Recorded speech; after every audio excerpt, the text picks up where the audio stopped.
దేవునికి కనెక్ట్ అయినోండి, దేనికి కనెక్ట్ అయినోండి కానీ దేవునికి కనెక్ట్ అయినోండి. దేవునికి కనెక్ట్ అయిన ఉంటే ఉంది, పోతే పోయింది. ఏదైనా సరే లెక్కలేదు. ఈ ఆస్తులు, అంతస్తులు, స్థలాలు, ఇళ్ళు, డబ్బులు, బంధాలు, అనుబంధాలు, తోటకూర కట్ట, నాకు ఇవన్నీ లెక్కలో కాదురా. ఎవరు ఎంతవరకు ఎవరెవరు ఎదురవుతుంటారు, ప్రాణానికి నా ప్రాణం అంటారు. ఎవరెవరు ఎదురవుతుంటారు, ప్రాణానికి నా ప్రాణం అంటారు. కష్టాలలో వారు కదిలిపోతారు, కష్టాలలో వారు కదిలిపోతారు.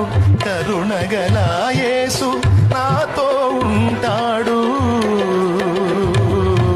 కరుణగల యేసు నాతో ఉంటాడు.